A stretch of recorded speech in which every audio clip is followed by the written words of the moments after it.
Mesdames et messieurs, on se retrouve sur un certain Monad pour un événement que l'on pourrait qualifier d'attendu, je pense. Il s'agit du lancement du testnet. Et quand je dis attendu, je pèse mes mots parce qu'ici on est presque sur un running gag. Ce testnet qui pendant longtemps était un mirage, et bien aujourd'hui on va pouvoir le tâter, aujourd'hui on va pouvoir regarder ce que la blockchain a sous le capot. Parce que bon, on nous avait teasé un testnet en Q3 2024, malheureusement c'est passé à la trappe, c'est passé à Q4 2024. Nouvel an passé, absolument aucune nouvelle, juste le bot qui donnait la date qui a été mis à jour pour ne plus rien répondre tout simplement. Pour en janvier, il y a eu un devnet pour lequel j'ai eu un petit peu de chance et j'ai réussi à avoir accès. J'ai donc pu tester 2-3 trucs dessus, et effectivement on est seulement quelques semaines plus tard, et là maintenant on a un testnet qui est public, c'est-à-dire que tout le monde y a accès. Juste avant de débarquer dessus, faut quand même qu'on parle de ce projet et de ce que c'est, parce qu'on est sur une blockchain qu'on peut aisément qualifier d'OVNI. Monad, c'est une Layer 1 EVM, donc que tu peux utiliser avec MetaMask, Rabi ou encore Phantom. Oui, ils ont négocié un deal avec Phantom pour que Phantom soit plus ou moins le wallet officiel Day One, chose qui est plutôt cool parce que l'expérience utilisateur sur Phantom est juste énorme. Vraiment, pour y avoir touché un petit peu, il n'y a rien à dire, c'est le truc le plus clean possible. Et à l'inverse de quasiment toutes les autres Layer 1 qui sont des forks de forks de forks avec quelques petites modifications qu'on peut qualifier de mineures, chez Monad on peut dire qu'ils ont quasiment réinventé la roue. Ils sont partis de la toute base de l'EVM et ont construit dessus pour arriver à leur technologie. Pendant longtemps c'était un mème de prétendre pouvoir toucher 10 000 transactions par seconde sur l'EVM,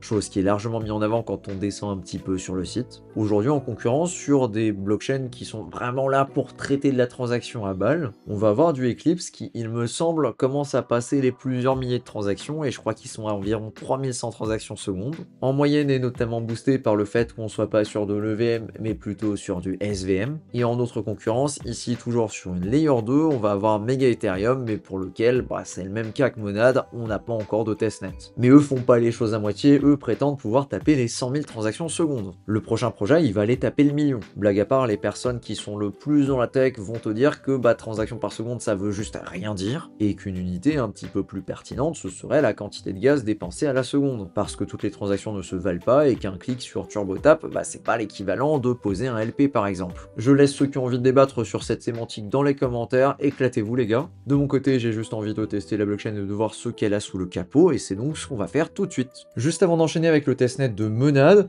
je me permets, si t'aimes bien être au courant de tout ce qui se passe du côté des derniers projets, et justement toutes les semaines à 18h, je te propose une newsletter qui fait justement ça. Des updates sur les airdrops à Clem, toutes les informations sur les nouveaux projets qui émergent, un joli petit récap des news qu'on a pu voir passer dans la semaine et qui me paraissent être les plus pertinentes, ainsi que mes meilleures découvertes de la semaine que tu peux retrouver sous le format un petit peu plus Swed. Si ça t'intéresse de recevoir la prochaine édition gratuitement, c'est directement le premier lien en description. Et sur ce, nous on attaque le testnet de Monad. Premier truc, c'est que t'as peut-être déjà des tokens qui sont disponibles dessus et t'as pas besoin de passer par le faucet. Pour ça, c'est super simple, tu prends ton adresse, tu la colles dans la barre de recherche de l'explorateur du testnet et tu cliques dessus. On peut voir ici que j'ai déjà des mons, j'en ai une dizaine. Et les mons, c'est comme l'Ethereum, c'est le token de gaz de la blockchain et c'est ce qui est nécessaire pour pouvoir faire des transactions dessus. Il y a eu un airdrop de ces tokens là pour les wallets qui sont particulièrement actifs sur tout ce qui est EVM, donc en général l'activité sur Ethereum ainsi que les Layer 2 et les autres blockchains qui utilisent l'Ethereum Virtual Machine. Et pour les personnes qui ont le rôle NADS et qui ont participé au DevNet, ils ont pu recevoir jusqu'à 100 tokens de test. Je précise pour les nouveaux qui se baladent ici, il s'agit de tokens de test et donc ils n'ont absolument aucune valeur, histoire que ce soit bien clair. Maintenant, si t'en as pas reçu de cette façon-là, pas de panique, on va checker un petit peu plus loin. Ils nous ont sorti une page qui est très cool pour le testnet et qu'on va découvrir ensemble. Déjà dans un premier temps, il faut utiliser un wallet compatible. Sachant qu'on est sur quelque chose qui est EVM, c'est quasiment tous les wallets qui fonctionnent avec. Eux de leur côté recommandent de passer par Phantom, qui est double guillemets le wallet officiel. Mais pour le coup, on peut très bien utiliser un Rabi, un Metamask, un Coinbase Wallet, bref, tout ce qui te permet d'ajouter des réseaux custom. Je n'ai pas de wallet Phantom sur mon navigateur malheureusement, alors on va passer par Rabi. Et ici, j'ai toutes les informations qui vont bien. Je peux également cliquer sur Add Testnet to Metamask. Alors ça va ouvrir mon Rabi et ça va me demander si je veux me connecter dans un premier temps, chose que je vais faire. Et ensuite, juste ici, ça me propose le réseau sur lequel je souhaite me connecter, c'est-à-dire Monad Testnet. Impeccable, le réseau vient d'être ajouté, je coche la petite case et on peut continuer. On arrive donc sur cette page sur laquelle on peut connecter le wallet, chose que je vais faire avec Rabi. Super, et je vais juste cliquer sur Get Started, voilà. Si tu n'as pas encore de token, tu peux coller ton adresse ici et cliquer sur Get TestNetMon. Spoiler, il y a de bonnes chances que ce soit vraiment surchargé, comme on peut le voir juste ici, et que ça ne fonctionne pas ou alors pas immédiatement. Donc malheureusement, si c'est ton cas, il faudra un petit peu patienter. Et sinon, si tu fais déjà partie du Discord et que tu as l'un des premiers rôles qui est le Full Access, tu peux simplement connecter ton Discord et tu auras également accès à un autre faucet. On va tester ça en direct. Alors voilà, je viens de me login, il m'affiche ici directement avec mon Discord. Alors peut-être que maintenant le faucet fonctionne mieux. Un peu bizarre, je m'attendais soit à avoir une notification que je pouvais en choper, je sais pas, par exemple 5 toutes les 12 heures à la place de juste 1. Je sais finalement pas du tout ce que ça a changé. Ça par contre, ça c'est pas très bien foutu. Et si je regarde sur l'explorateur du testnet, absolument aucun changement. Donc j'espère que tu as reçu des tokens parce que sinon à mon avis les premiers jours c'est complètement mort, ça va être sursaturé. En scrollant un petit peu plus bas sur la page, on a cette première interaction qui permet du coup d'acheter des memecoins. Alors on parle de memecoin d'un testnet, évidemment c'est juste dans l'objectif de tester tout simplement. Allez hop, on va en acheter un petit peu, je clique sur Buydac et j'ai pas l'impression qu'il se passe grand chose. On va donc cliquer sur Check sur Uniswap. Et ben malgré que ce soit dans l'adresse, j'ai pas l'impression que ça fonctionne pour le moment. Assez dommage quand même parce que si on regarde sur la pool, bah a priori ça fonctionne très bien. Ah voilà, j'ai une interaction qui apparaît sur mon Rabi. Je vérifie si on est bien sur le testnet et c'est bien le cas et je vais tout simplement approuver. Alors juste petit update, j'ai effectivement réussi à faire passer des transactions, mais j'ai dû faire un truc un peu particulier. En fait, je suis allé sur Chainlist et cette fois-ci j'ai pas ajouté le RPC qui est donné à tout le monde, mais j'ai plutôt pris ce RPC là, le .drpc.org, monade testnet, et avec celui-là j'ai eu absolument aucun souci. Mes transactions sont passées quasiment en instantané. Voilà, je te mettrai le lien en description et peut-être que quand tu checkeras, toi, il y aura encore d'autres RPC, donc ce sera encore un petit peu plus fluide. Parce que très souvent sur les testnets, c'est pas les blockchains qui ont des problèmes, mais c'est les RPC qui sont surchargés. Je vais donc en profiter pour faire pareil ici pour du Yaki. Hop, je valide. Et comme tu peux le voir, je viens de signer la transaction et quasiment instantanément, je peux voir la quantité de tokens que je viens d'acheter directement sur le testnet. Enfin, plutôt sur l'Explorer, quoi. Ok, bon, ça c'est très basique. Je voulais juste rajouter encore un petit truc. C'est que si tu vas directement sur Uniswap et que tu veux voir les tokens, et ben, pour pouvoir voir le réseau Monade, en fait, il faut aller donc dans ton personnage, là, en haut à droite. Et ensuite, il faut cliquer sur le petit trou cranté. Puis là, tu vas pouvoir cocher la case mode réseau de test. Sinon, tu verras juste pas le réseau et tu pourras pas interagir avec. Voilà si tu veux essayer ça directement sur Uniswap. Pendant qu'on est sur Uniswap, écoute, tu sais quoi, on va faire un petit LP. Je vais mettre du Monade et je vais mettre du Shog. Ah écoute, j'ai l'impression que je suis le premier à faire une pool ici. Bizarre, écoute, on va mettre un Shog pour un Mon, on s'en fout, on verra bien. Ah, j'ai l'impression qu'il me laisse faire ça parce que il est pas vraiment au courant qu'il y a déjà une pool parce qu'il rame trop en fait. C'est pour ça qu'il me laisse choisir le prix. Mais en réalité, il y a déjà une pool, sinon j'aurais pas pu échanger dans un premier temps. Et ouais, effectivement, il a l'air d'être un petit peu dans les choux parce que quand on filtre ici avec Monade Testnet, ben il nous trouve absolument aucune pool quoi. Petit disclaimer, c'est rien de très choquant, on est littéralement quelques heures après le lancement du testnet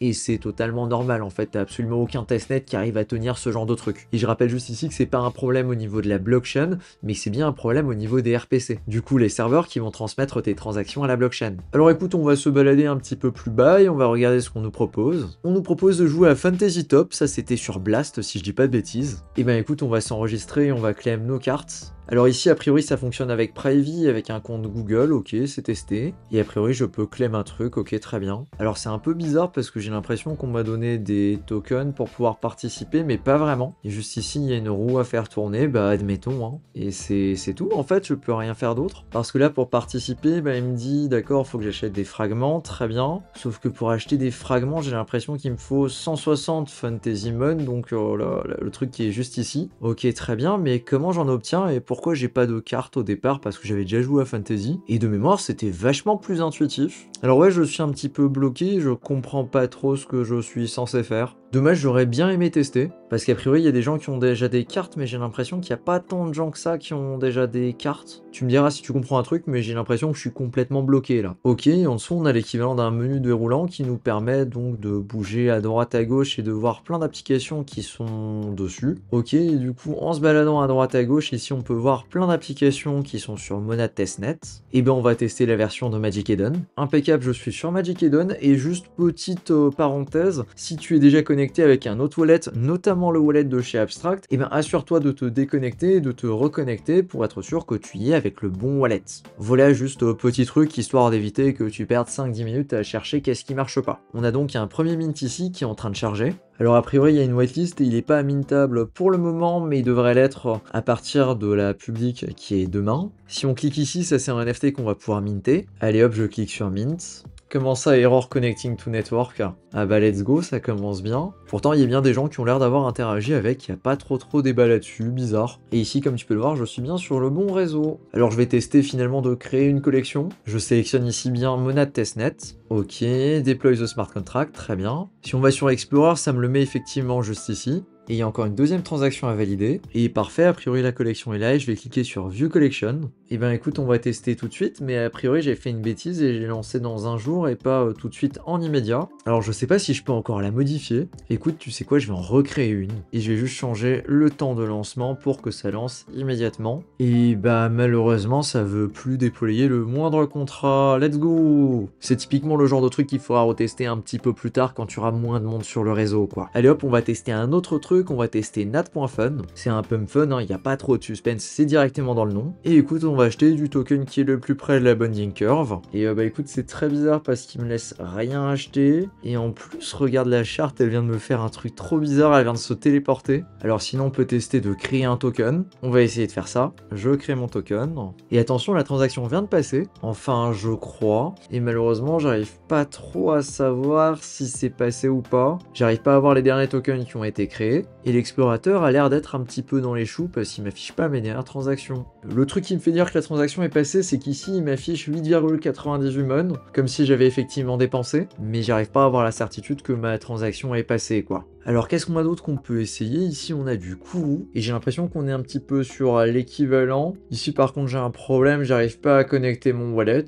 Ça rame et ça charge pas. Donc pareil, malheureusement, je vais pas vraiment pouvoir faire de démonstration de quoi que ce soit. Finalement, c'est vraiment à double tranchant de vouloir faire une vidéo tout de suite, instantanément, quand il y a un testnet qui sort. Parce qu'effectivement, t'es dans les premiers, mais ça veut également dire que l'expérience utilisateur est absolument abominable. Et malheureusement, je suis un petit peu déçu parce que je peux pas te montrer grand chose là. On a donc d'autres applications qu'on va pouvoir retrouver ici dans ce menu déroulant, carrousel. Ouais, carrousel, je pense que c'est plutôt ça le terme. Et si on descend encore un petit peu, on a vraiment une liste assez impressionnante d'applications qui normalement sont disponibles day one sur le testnet. Tiens, je viens de voir NFTs2Me ici, et d'ailleurs j'avais déjà regardé, effectivement ils sont disponibles sur le testnet. Alors écoute, on va tester, peut-être que ça fonctionne. Je vais cliquer sur Deploy to Monad, et j'ai l'impression que ça a bien fonctionné. On en revient toujours à la même chose, c'est pas un problème au niveau de la blockchain, mais c'est un problème au niveau des RPC qui sont utilisés par les différents sites qui font en sorte que ça bloque. Là par exemple, je suis sur NFTs2Me, il n'y a personne qui utilise NFTs2Me sur Monad, aucun souci, c'est instantané. Allez hop, on va d'ailleurs minter la collection, tac, et je vais en minter quelques-uns. Parfait, ici on est vraiment sur un truc qui est instantané et waouh, ça fait plaisir par rapport à tout ce que j'ai dû endurer jusqu'ici. Je te mettrai évidemment le lien en description si ça t'intéresse de checker ce que ça donne. Je vais en profiter pour bouger un petit peu les paramètres de ma collection. Par exemple, faire en sorte qu'il y ait un maximum de 5 NFT par adresse au hasard. Et ici sur le dashboard, je peux changer plein de paramètres pour ma collection. Et pour le coup, il me semble que celle que je viens de créer ici n'a pas vraiment de nombre limite de NFT mintables. J'en profite également pour aller faire un tour du côté de Remix et pour déployer un contrat. Pour ça, je vais juste ici, je sélectionne un contrat, disons par exemple Storage. Je viens le compiler ici, puis j'ai juste à venir le déployer en sélectionnant ici mon wallet.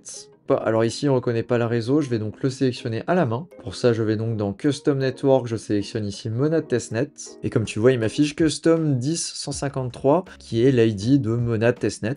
J'ai juste à cliquer sur Deploy, et voilà, je vais déployer mon propre contrat. Le contrat est déployé, il s'affiche ici en bas à gauche, c'est un contrat super basique. Tout ce qu'il fait, c'est qu'il permet de venir stocker un chiffre ou un nombre ou une valeur directement sur la blockchain, et de venir la récupérer si on souhaite. Disons que je veux stocker un chiffre, je sais pas, 486, voilà. Ça envoie une transaction, et si je clique sur Retrieve, tu vas voir qu'ici, il va me sortir la valeur que j'ai enregistrée sur la blockchain, qui est donc 486. Voilà, c'est vraiment un contrat super basique qui tient sur une trentaine de lignes, et ça permet donc de tâter le terrain et de déployer directement sur le testnet de Monad. Là, ce qu'on a fait dans cette vidéo, c'est vraiment la base de la base. Il y a encore plein d'autres applications qui sont disponibles et qu'on peut aller expérimenter. Entre nous, je suis pas sûr que ce soit la meilleure idée de débarquer Day One sur un testnet et de faire le maximum de trucs possible. L'expérience risque d'être assez compliquée. Mais par contre, aujourd'hui, si tu veux te positionner sur Monad, vraiment ce que je recommanderais, c'est d'aller toucher vraiment beaucoup d'applications assez diverses et de le faire dans le temps tout en suivant l'évolution du testnet.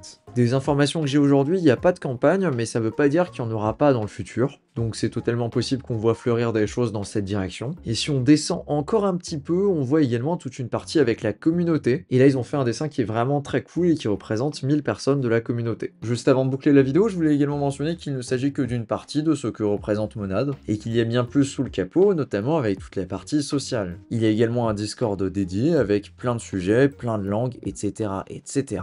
De mon côté, je passe quand même pas mal de temps sur la partie française, et de temps en temps, j'organise des lives pour parler de la DeFi, avec des guides, des réponses aux questions, etc. en anglais. Donc si jamais, voilà, je le mentionne. À savoir également que le Discord est pas giga accessible. Pour débarquer dessus, il faut d'abord passer par ce qu'ils appellent le Newbie Chat, qui est le premier endroit là où tu vas débarquer sur le Discord, et c'est plus ou moins la salle d'attente avant d'accéder véritablement au Discord. Je te l'accorde, c'est vraiment pas très marrant à passer. Si tu veux un petit tips, de temps en temps, tu vas avoir un bot comme ceci qui va te mettre en place plein de liens, qui va te rediriger vers le Discord juste ici des French Nads, plutôt le Telegram. Et si tu as un petit peu d'activité sur le Discord et sur le Telegram, tu peux demander à quelqu'un des French Nads de te faire passer tout simplement cette partie-là. Ça te permet d'accéder au serveur complet avec le rôle full access largement plus rapidement. À partir de là, tu auras accès à tout le serveur Discord et franchement, il y a des choses assez sympathiques. De mon côté, je suis particulièrement actif sur le channel français. Faut juste cliquer sur Choose Your Language et du coup sélectionner français dans le menu déroulant. Ça te fera apparaître le channel dédié. Et sinon, un autre channel que j'aime bien, c'est le Quantico, sur lequel tu vas avoir des discussions qui sont plutôt